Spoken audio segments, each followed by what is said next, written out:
Do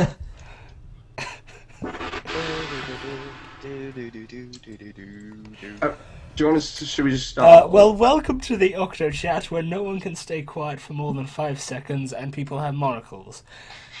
I'm Eddie the D, and I'll be the host this evening for this special E3 edition. As you can see down below me, we have Worldofjonny2. Hello. Drifting Buffalo. Woohoo! Ello Guv'ner, who still hasn't got a webcam. Hey. And Stonedwombat, who's actually that side. Okay, right, so E3 was this last week, and I'm hoping you guys have sort of caught up a little bit on what happened. The fact that suddenly now a PS4 and Xbox One, and suddenly one of them has won. Yeah. Yeah. Pretty certain to say the PS4 was one. Yeah. Your AMD one, really. There we are. I think Nintendo won. Well, Nintendo did do Honestly, really... the only console I'm in... Yeah, the only console I'm considering buying is a 3DS, so you know. Anyway, so let's have a look at what the Xbox announced, as they were the first people to go. So, the fact that now Xbox Live is changed slightly, as in, like, now they're offering free games and stuff on the Xbox Live thing. A bribe. Well, it's what PlayStation Live Plus still does. the same price? Yeah, I think it's still the same price, yeah. But, like, if you have an account now, it carries on over to the Xbox One, so that's fine.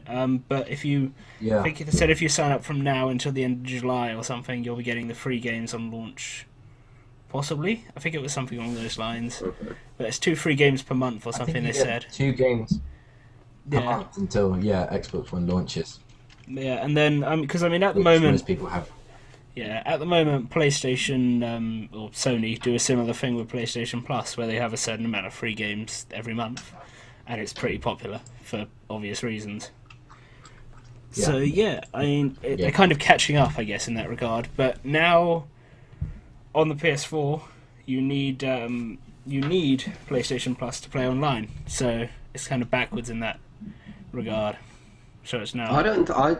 I was expecting more of a backlash from that, but no one seems to really care, to be honest. Well, I think it's because it was hidden away in there. Like, you only had to sort of really pay attention, because they kind of skip over it. It's in, like, one line in the conference to get to it. Yeah, I don't think it's real. I think it's just because no one really cares, you know. Yeah, it's not very expensive. It's a fair price as well.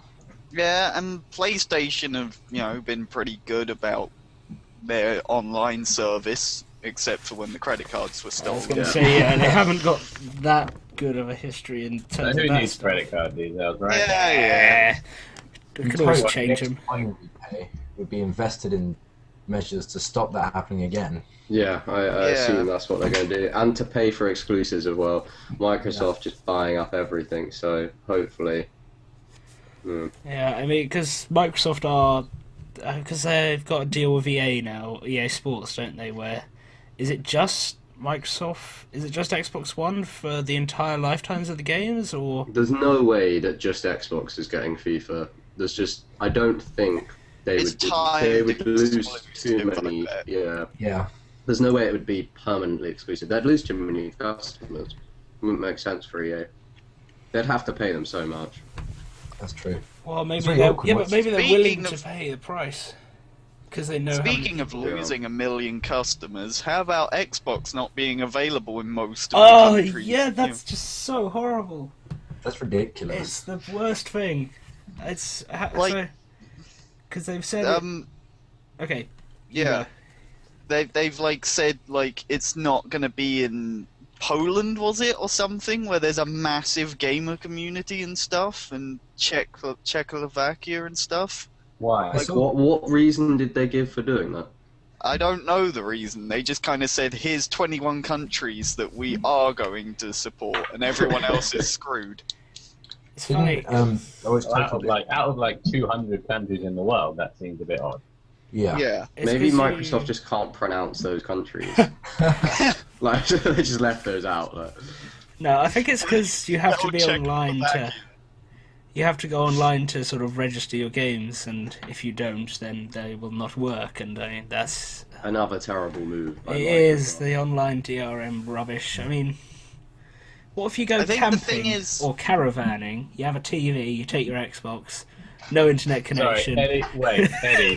You go caravanning with a TV and Xbox, and I'm going back up there for a moment. Why? No, but you could. God, it's a rough life out on the road, don't you think, Eddie? Why don't you bring your Wi-Fi when you go caravanning? Mobile tethering or something. I just have out the back of my caravan. I have an Ethernet cable just rolling down. Just have a big extension cable. As you drive along, it just. And you follow it back home. Yeah, exactly. So is anyone a bit disappointed they both kind of look like VCRs from the 60s? I think, I'm not sure which one. There weren't VCRs. I know. I'm not sure which one looks more like a NES. They both look very sort of similar shape to NES. Like they're squares. Sandwich, personally. I like a sandwich. Is it me, or does the PlayStation 4 look like a PlayStation 2 but slanted? It does, yeah. Did you ever see the PlayStation 2 Slim? Yeah. It kind of looks like someone stuck those two together. Yeah, two of them together. Apparently, PlayStation 4 apparently does look a lot better. And try and do a slim version. It's already pretty tiny. Yeah. They can't have themselves in the foot there, whereas Microsoft has very cunningly already made their console quite large to begin with, so they can sell you the slimmer versions later on. Yeah. I saw a post. It was like the Xbox One is bold, the PS4 is italics. Yeah, basically. Also, the Xbox One looks like they stuck two completely different console designs together. Yeah. Didn't they say something ridiculous, like the aspect ratio is 16:9 to match modern TVs or something like that? I have a 16:9 monitor. Yeah, that's not ridiculous. As in, it's got two sections, and each section is 16:9. Oh, the magic rectangle, the golden rectangle, or whatever it is. Yeah. I don't know. Yeah, that's not 16:9 though. No. Aren't the hardware in the PS4 meant to be better than the one, isn't it? So it's how come slightly the better, one is so much bigger? Because it has a Connect in it. Not in it. Not in it though. No, is it not? The PS4's got its own little eye thing, but neither of them are in it. No, the Connect is still a Connect under your TV, would you? You put it on top of the TV. I think it's still a separate thing. It's just comes with the one. Yeah, I mean, because I think Sony have gone the right way there by saying, well, we have this thing, you can get it if you want, but it's not needed. I mean, is there any mention? Because the Kinect, when you think about it, it's such a fantastic piece of technology. I'm amazed that everyone seems very blasé about it, but isn't it so incredible that it can read your heart rate from the change? You can tell how fast your heart is beating from the change in your skin tone, and think about what possibilities that opens up for game developers. They can tailor how scary the game is, how intense it is, or whatever, to your own physiology. In theory, but the problem is that game developers haven't even mastered the old ways of making games. Think about Left 4 Dead and the director in Left 4 Dead, right? That's Valve. Valve are an anomaly. How it changes how the hordes come depending on how well the players are doing. What if it could change how well the hordes come depending on how fast your heart rate is? Is it more likely though that they're just gonna leave it on and watch you sit in your dressing gown playing games? It makes me feel needed. If he wants to watch me sitting in my bathrobe, my underwear, not like missing out, then he's more than welcome to. No, I mean it's also if someone's having a stroke, would it be able to dial 999 for them? It's a little creepy. That'd be quite clever. It would. If they could manage to make... Yeah. But your heart stops. Every time you fall asleep... Think how many 999 calls you get when you leave the room there. Then it could spy you to make sure you're not doing anything illegal. Microsoft One, brought to you by the NSA. Yeah, exactly. With all of that coming out recently, it's just slightly disturbing. Yeah. So, games. What they're My really meant council for. is dying. Yes, please. What? Yes, please. What about games? Yes, please. Fine, okay, games for the Xbox. Who knows which ones are coming out, and are you looking forward to any of them? A lot of exclusive stuff that I think Microsoft was banking on people being more interested in the exclusives than they were like annoyed with the console itself. And I don't think it worked out quite that way. Maybe, but they have roughly the same number of exclusives as Sony. I think I saw the list on Reddit. Really? I heard Yeah. there was more exclusives on the Xbox. I'm It might be counting a little more, but myself. there's not much in it. It's a weird thing as well, because they've said it's exclusive, but a lot of the games are available for PC. Yeah, And they they're say timed it's- that works exclusives. for me. Yeah, exactly. It's like we pretty much all play on PC mainly. I mean, I know, James, you're Xbox, and Johnny, Hello. you do a load of FIFA and stuff, but... PS4 has 5 exclusives. Xbox One has 8 exclusives so Yeah. far. The thing with the exclusives though is, apart from Halo, which exclusive has ever really made it into the mainstream of something like COD or FIFA or something big? Uncharted did pretty well. Yeah, that's PS. Yeah, God of War. PlayStation.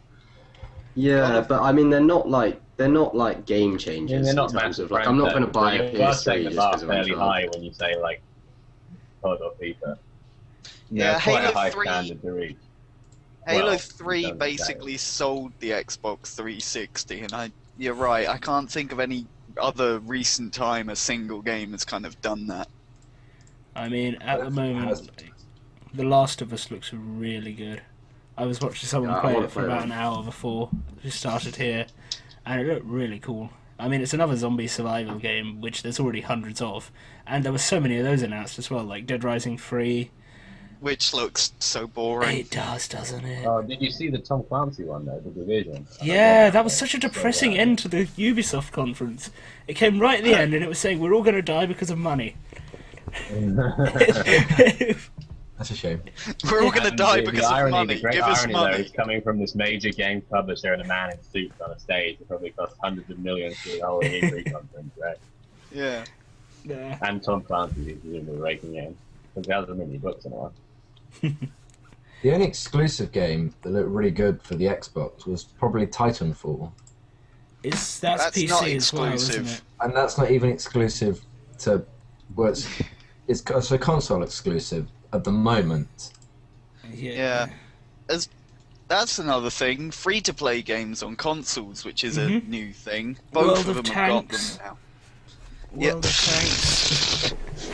I didn't see what the buzz was about World of Tanks to begin with. Right? I'm a bit cynic about It's, that. However, the PlayStation 4 has got Warframe and PlanetSide 2. PlanetSide 2 is so much True. fun. Warframe's I- a good game too. Warframe's pretty good. Very good. I think PlayStation 4 is going to win it on the free-to-play. And you don't have to pay PlayStation Plus to play the free-play games on Do you not? PlayStation 4. No, No, you those don't. are Sure? for free. Yes. Hmm. I think each game company can decide individually, but the general consensus is that you won't have to pay to play the free ones. I wish Yeah. they'd bring the prices down of all games, to be honest. I think £40 is... It's I mean, more I than mean, depending on which game. And it's a for lot of- story It's like game, it's a £5 lot. for The Witcher 2, so I mean that seems. And there's so much filler as well. They fill so much because they feel like they have to meet a quota and then they put the price up. So you're basically paying all that money for filler. Apparently, the PlayStation 4 have had rumours that their next generation games won't be any more expensive than the current generation. They shouldn't So be. they'll still There's be- no they reason should- for them to go up. That just must be false. I mean, just inflation. Like it'll be out for like a Yeah. decade, right? Or like 8 years. Or something like that. Yeah. No, they said a Inflation over 8 decade. years is like 4% to the power of 8. That's a substantial price rise to there. Hang on, there's a quote. There's a quote from the PlayStation conference. Next decade and beyond is what the guy said at the end. He said, "We hope it'll be successful and entertaining for the next decade and beyond," and that is worrying So because 10 years of inflation, That's a say long 4%, is already like 5-10 quid extra. yeah. But do we want to have this technology for 10 years? How far behind are they going to be in a decade? Because 6 years since the PS3 came out, and we already see how sort of far behind they are in terms of like PC now. When you compare the two, think about it. You can they were probably built 2 years before they were released, so you could add an extra 2 years onto it. So the Xbox could usually be nearly 10 years old by now, since they first built it. Yeah, I do think the Kinect. I am still impressed by the Kinect because there is no Kinect equivalent on PC. That is one piece of hardware which Xbox is definitely doing well on, if they'd ever bothered to capitalize on it. Yeah, it's impressive, but no one has worked out how to do it well. No one's done anything very significant with it yet, but I have high hopes for next decade. It's the same problem as with the Wii. Like, how core gamers don't want to be waving around and dancing around. We want buttons to push to make stuff happen.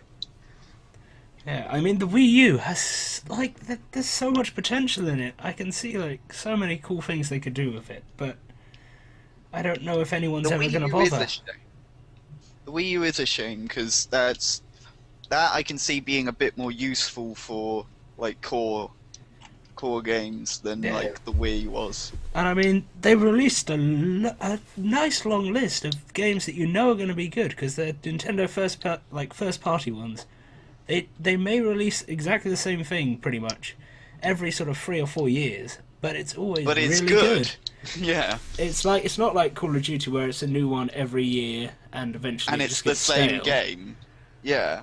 They do mix it up. Yeah, because I mean we got the new Mario Kart, obviously, the new Smash Brothers. Then there's the Super Mario 3D World or whatever with Cat Mario. Which... That looks really good, actually. Yeah.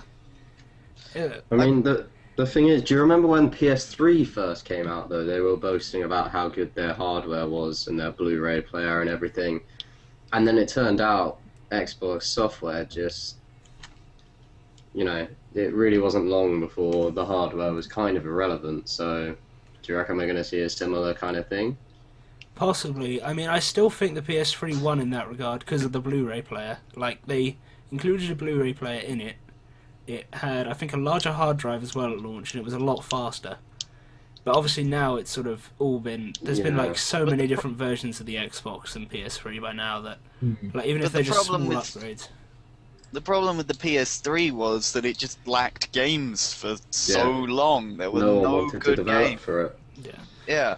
And when they find I think all the big PS3 titles came near the end, didn't they? Like Uncharted 3 and like the God of War games. They were all developed later on, weren't they? At least a couple of years into the life cycle. Yeah, it's the same with the Wii U because the Wii U has sold like 3 million copies in its first sort of 9 months of sales, and that's not very much, at all. It's really not good. But I reckon it's... And now they have to deal with the fact it's been a year, some people have got it, now they're releasing the games, but the Xbox One and PS4 are coming out, so they've got to deal with that. Yeah, and particularly in England, apparently the Wii U bombed the hardest in England. Like, no one in England. Anyone with a Wii U. No one in England bought one. Like, got completely. But they are, in a way, though, they're competing for quite a different market. That sort of casual game. I mean, I think that particularly if you look at the specs of the Wii U compared to the PS4 and the Xbox One, they're really not gearing. It's classic Nintendo. They're really not gearing for the hardware. They're gearing for a different kind of experience. It's just, I think the experience that they picked with the Wii U is not one people are really interested in. Or at least they haven't no one has picked up on it yet. Like, if it now they have, I mean, it's not direct competition, but even just the sheer marketing force of the Xbox One and PS4 is going to give them some serious headaches. Well, the problem is also that like the Wii had what was it? The Wii on release had Wii Sports, didn't it? Which was apparent and Wii Resort was it that came a little later? And with a plus or whatever it was. It had good casual games. And what did the Wii U launch with? Nintendo Land, which is apparently really boring and just really bad. So. Yeah. I mean, they also launched with a load of games that had already come out. Like there were Darksiders 2, I think, came out, and that was released on other stuff in like March, and then when the Wii U released, they released it again. It's like, and Mass Effect 3 as well, wasn't it? The thing with the Wii is, I don't think anyone's ever going to play big titles which are available on PC, Xbox, and PS4 on a Wii when they're available in other things. I think they should stick to stuff that they're good at and that they've been doing for so long, which is probably why they make so many of the same game every single year. It's kind of what they're doing. Yeah, they've got Bayonetta 2, which is, you know, that's a big plus for them, because Bayonetta's got a big following that, you know... Spectacle fighter sort of game, isn't it? Like, absolutely mental. Yeah. I'll tell you one thing I do respect Nintendo and the Wii for doing. I think a lot of the new games focus very much on the presentation, on the graphics, on the effects, on the hardware.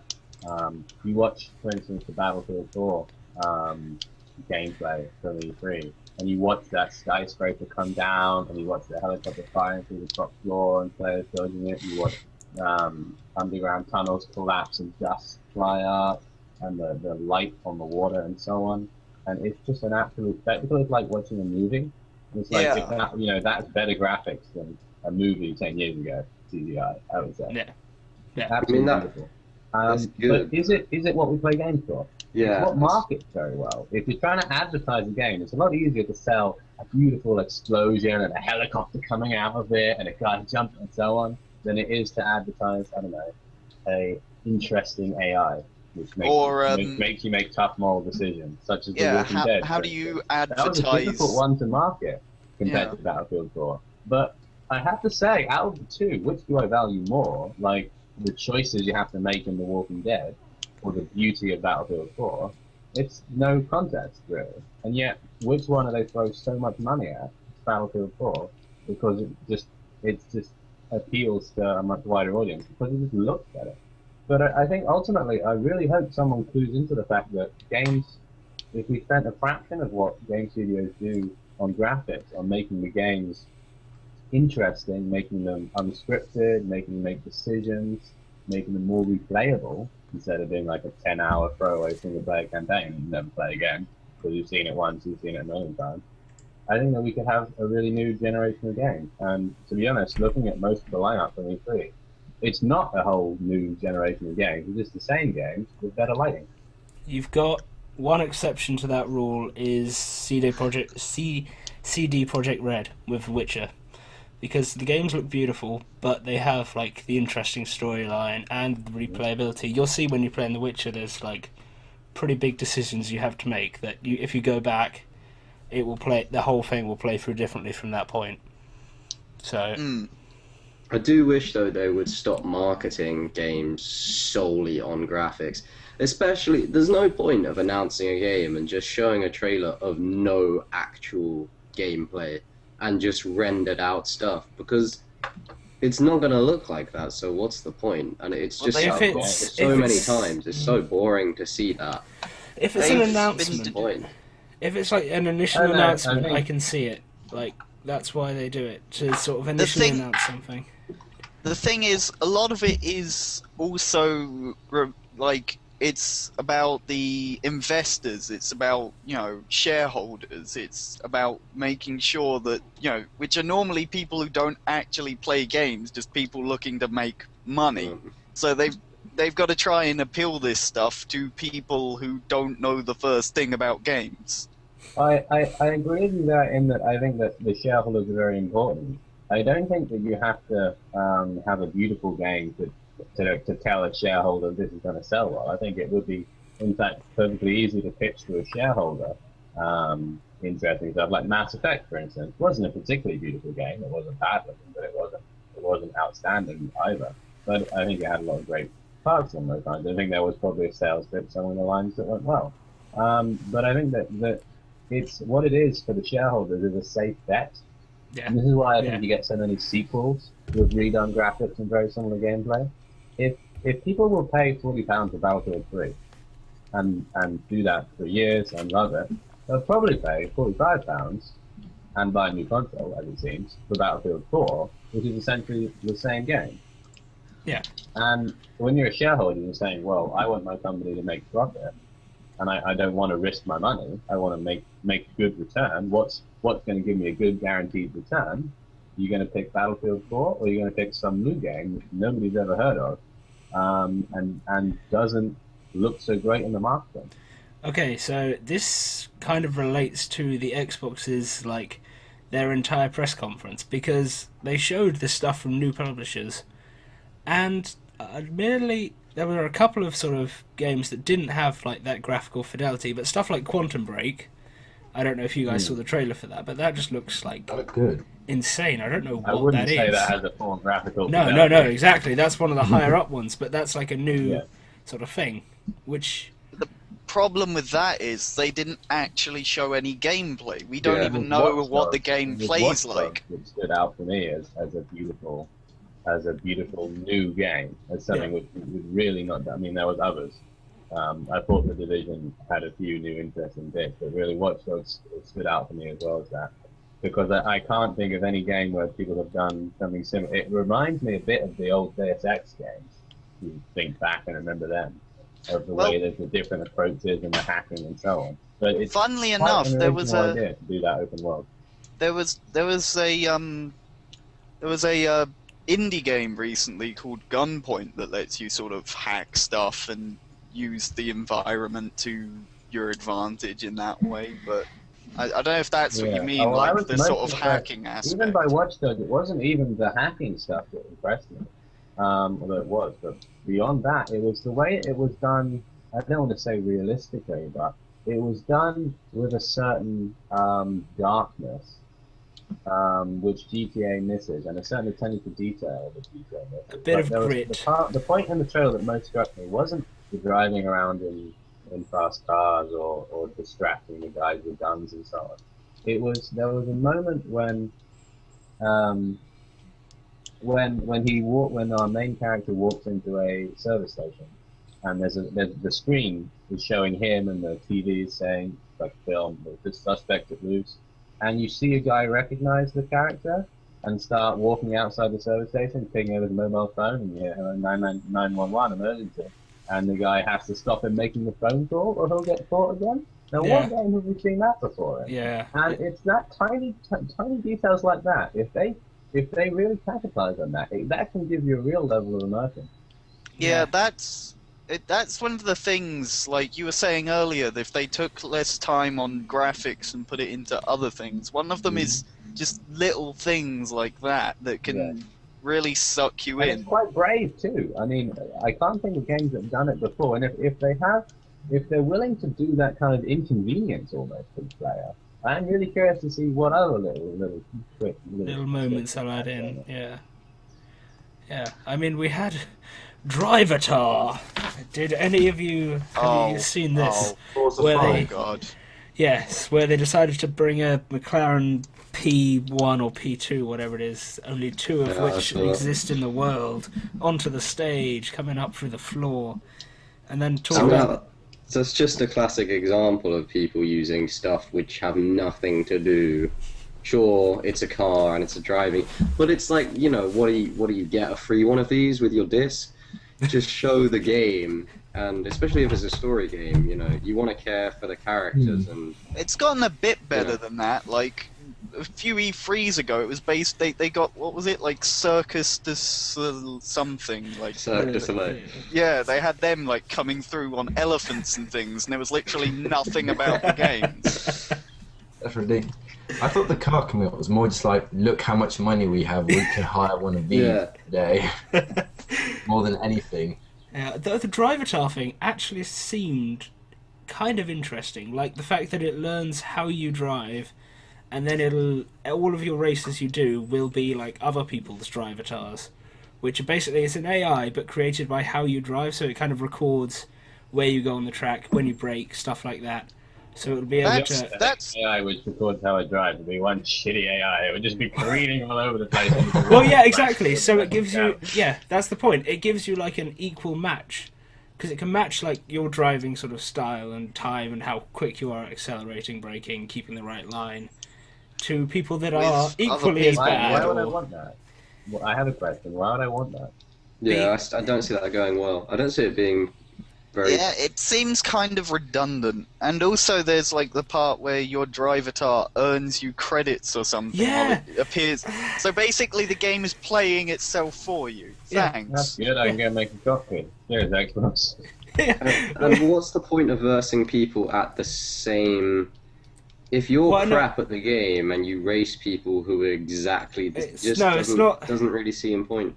Yeah. No, it'll be like... I don't know if any of you play League of Legends, I don't think you do, but in that you have like a ranked sort of system where you're in different divisions and you'll be placed with like people slightly higher than you or slightly lower than you. So you'll have a mix of people. You won't have all exactly the same. You'll have some people that are pretty much a bit better than you. Roughly around your level. Who just left? Someone. Yep. James. You've ballsed it all up. It looks terrible now. Why did you have to go and leave? Come back. Okay, good. He's back. You just ruined it all. Anyway, where were we? Driving. Nobody cares. Well, yeah, it just seems like something they added to be like, hey, look how clever we are. Well, it is, that seems like most features, to be honest. Thing is, a lot of driving games are very stale now. Like, you race AI and you win. Like, if you're having the AI actually behave as if it's sort of a bit more real, which is what it actually looked like in the demo they showed. I know it's all pre-done stuff, but it did look a little more interesting than just, oh, I'm going to race this AI. Da-da-da-da-da. Yeah, I know what you mean. Like, AIs in racing games tend to be very sort of pitch perfect, even at lower difficulties. They just kind of... but when you're playing with real people, you see other people spinning out or maybe taking a corner wrong and and it makes it feel more like you're racing actual people when you're racing AI than, you know... Yeah, I mean... I think... In the brief stints in the brief stints I've played of like F1 online, F1 2012 online, against actual people, it's so much fun because you just see people just go completely miss the corner, and you're like, well, the AI never does that. This is interesting. it's just like more interesting. But for some games, I think like maybe F1 make it as realistic as you can.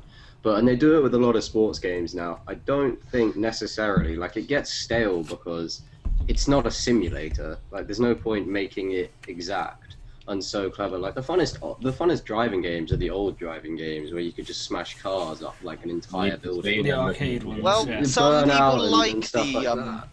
some people like the simulation style thing, you know, so... It would be nice to have more arcadey games, but like... Yeah. I do quite like them. I don't know if you guys have played the new Need for Speed games, but they've got quite a good trick going on here, where they kind of alternate every game, like the alternate between an arcadey style racer and a more open world. I'm going to put simulation massive quote marks here because it's really not. You know what I mean? It's more realistic than the previous one. So you can have like Pop and Shoot, which is basically an arcade racer, followed by Most Wanted, which is kind of an open world simulator. So, quite a good idea. Why do they have to call it Most Wanted? The old Most Wanted was the best Need for Speed. I think they must be, but the old Most Wanted was probably my favourite racing game I've ever played. I sunk so much time into that one. I think they're getting out of the habit of it now because everyone's complained about it so much. But it is annoying when they reboot a series and call the first one the exact same thing. I wasn't even sure why they did it, to be honest. I mean, I think it's to stop. Like, I think you have the problem with COD. It's like if it wasn't, because it just goes like 2, 3, and then it's like 4 Modern Warfare, and then 5, then Modern Warfare 2, but it's actually constant. And it goes on for so long that you end up having like Call of Duty 11, and it just looks so stupid. No, here's a great Final Fantasy part as well. So instead Final Fantasy 700 X10. Like the solution to this, though, here's the shareholder committee solution to this: is instead, guys, like maybe we should make a new game franchise. Nah, we'll just change how we name all the old ones. Yeah. Star Wars Battlefront. Oh yeah. Talking of new franchises. Oh, I'm glad to see that they're sort of making a new Battlefront. I mean, I haven't had much of a chance to play the old ones, and when I've sort of looked into it, I'm like, oh, this seems fun. I like Star Wars. I like playing as sort of Jedis and. I reckon Disney like had that. anything to do with it. No, it's not. No, EA, because EA bought, or they somehow got hold of LucasArts and cancelled the games. No, they they got the rights from LucasArts. Oh yeah, Also because have the LucasArts rights closed to the down. original Yeah. Yeah, LucasArts were closed down by Disney, weren't they? And then Yeah. EA bought And then the EA rights. got the Still have the rights to rights making from the original. games. Presumably they still have the rights from the original Battlefront. You're really quiet. Yeah, I didn't catch that. Yeah. Presumably they still have the rights from the original Battlefront. Maybe. Who made No, the I- original Battlefront? Does anybody know? Was it not? No idea. It would have been But I Lucas. think, Have a look. Arts, surely. yeah, I think it was just EA just went to Disney and said, well, no, Disney put up the rights for like making a bunch of Star Wars games over the next few years on like auction, and EA won, I think, or something like that. Like they did with THQ with all the different publishers and IPs going everywhere, so now a load of different have a studios moment have them. silence with the Yeah. A good studio. Bumped it. Mm. At least I'd be Company of more- Heroes 2 is coming out. I'm personally kind of bored with FPS in general, so everyone's celebrating Battlefront, and I'm just. Well, Yeah, I think FPS is a thing that sort of you play, and eventually you will get tired of it because it's quite repetitive. I think by they the very saturated nature the of it. market. Yeah, with So zombies. much. So How many I times think can you there's a shoot someone in the great space face? to have some, like open world, I think is really the way gaming is going. I think Yeah, there's a lot I of agree space with to have some The- really high quality original open world games. the Mhm. only Not so much that the market is saturated, though it is. I think it's the repetitiveness, and this is exactly what I've been saying. That here comes the new COD, same as the old COD. That's why people, I think, are becoming more cynical about it, or I would hope they were. But There is those Battlefront one- 4, I suspect, will sell quite well.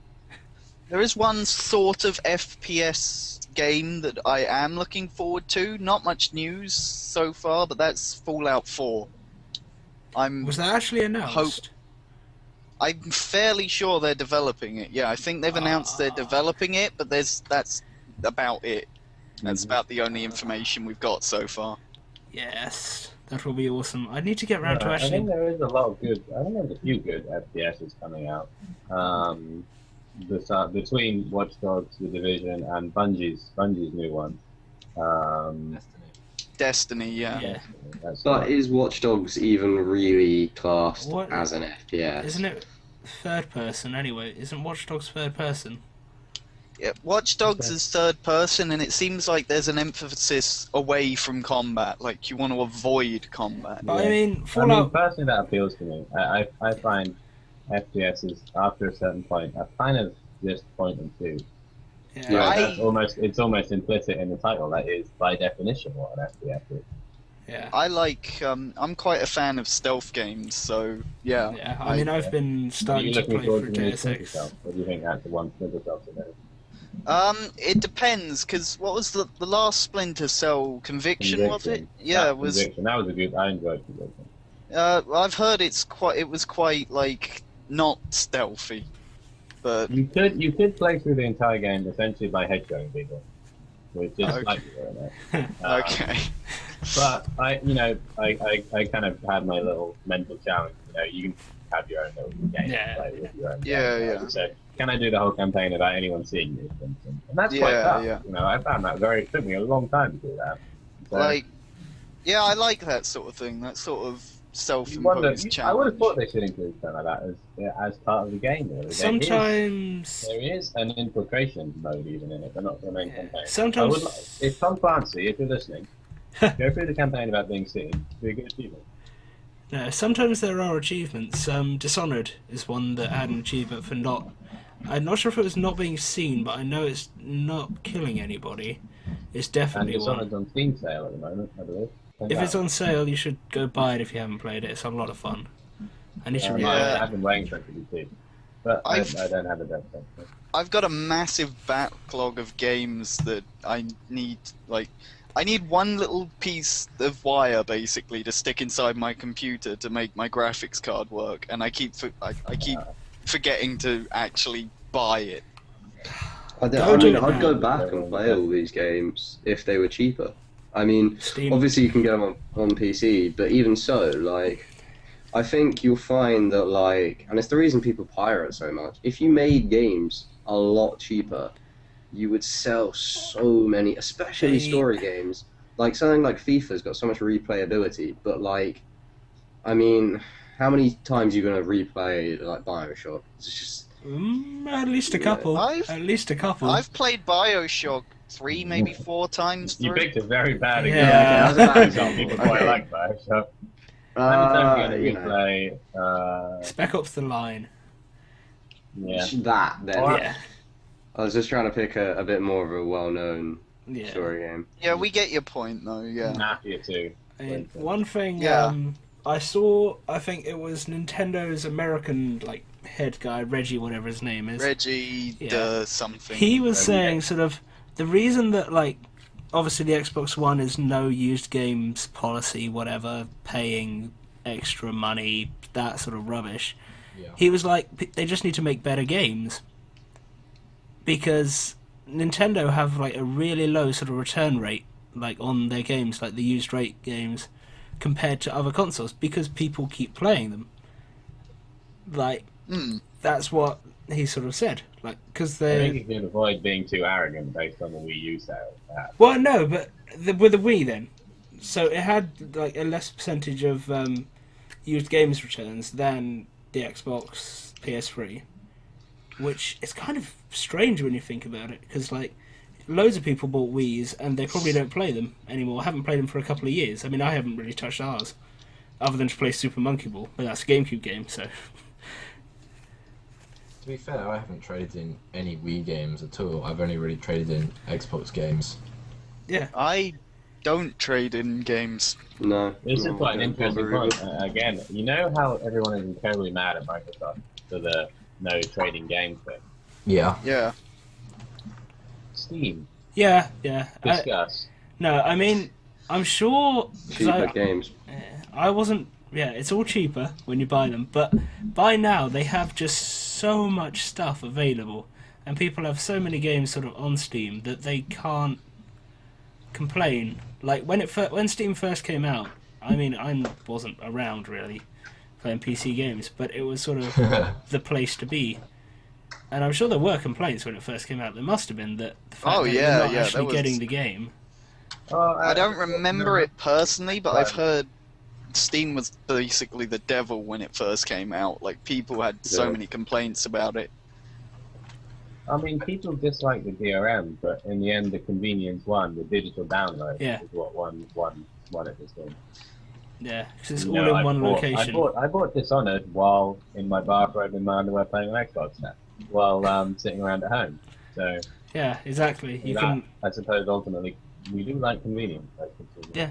I mean, most people sort of hate the online pass system, and that's pretty much dead now. But personally, I think it was probably one of the most sensible, least invasive forms of DRM they've ever come up with. So yeah, I mean, another thing that maybe isn't so much of sort of an issue for like the always on stuff on PC is because you are normally connected to the internet. That's true, yeah. True, Because but I don't think people just don't want to be forced to be. Yeah. It's just not nice to be told that you have to No, be. which is... But on a PC, 90% of the time, at least, you'll be connected to the internet. On a Xbox 360, for example, it wasn't wireless, was it? You had to buy the wireless adapter thing for it. Yeah, That's but just I mean, going back a few years. you weren't plugging and unplugging the wire, though. I mean, in fairness, wired would be no more or less connected than wireless. Surely. Well, no, but I mean, like, there would be a higher percentage of people that would have the internet on their Xbox, or a lower percentage on their Xbox, because they didn't want to pay the £60 or whatever it was for the little wireless adapter. What? I think the thing with the Xbox, I think a lot of people have been frustrated either trying to connect it or just not bothered about connecting it. Like, you can still play the game. You can play FIFA fine offline if you want to. Yeah. Like, just have your mates. I think the Xbox, in a way, and consoles in general, is a more real-life social game. Because with stuff like split screen, playing together, you play with people in the same room. Whereas in PC, you mean, when do you get split screen PC games? It's just not really a thing. No. But the problem with that is it doesn't work with a mouse and keyboard. The problem with that is that for a long time, console games haven't had split screen. A lot of them, anyway. Which, I don't know. I mean, higher percentage than PC. Right? That was a long time ago. Like all the big name ones did. All the big name ones did, but like all the sort of, almost double A, I'd call them. You know, kind of just not, below, yeah. Yeah, they were. A lot of them weren't really set up for in the same room play, and playing with friends in the same room was probably the only thing that could have, saved most of them, because a lot of them were pretty bad. So, it's maybe even just passing around the controller. Yeah. I think that's where PC wins, because but just in PC, it's not a solitary experience, but it's it's just you in your room, and your mate might watch over your shoulder, but it's not really much fun. I've done it with Eddie, believe me. I don't know. On that bombshell, by the way, Eddie, it is now on the hour, so I have to run off. I don't know if that's going to screw your recording. It will mean I will have to say we are going to take a break, but that is okay. Well, thank you for joining us for this half. Yeah, that's cool. Round of applause. I'm here all evening. Nice seeing you, and I'll see you again next week. Okay, well, when we come back, I guess, or in the next video, there'll be more discussion. I'm not sure quite what we'll talk about. We'll try to get back topics. to E3. I'll find some topics. We'll hopefully get game-related, Johnny. Game-related, not bathrobes. Alright, thank you for joining us. See you soon. Thanks for having me on the show. Good luck with the YouTube channel. I'll bet you guys around. Nice to meet you, by the way.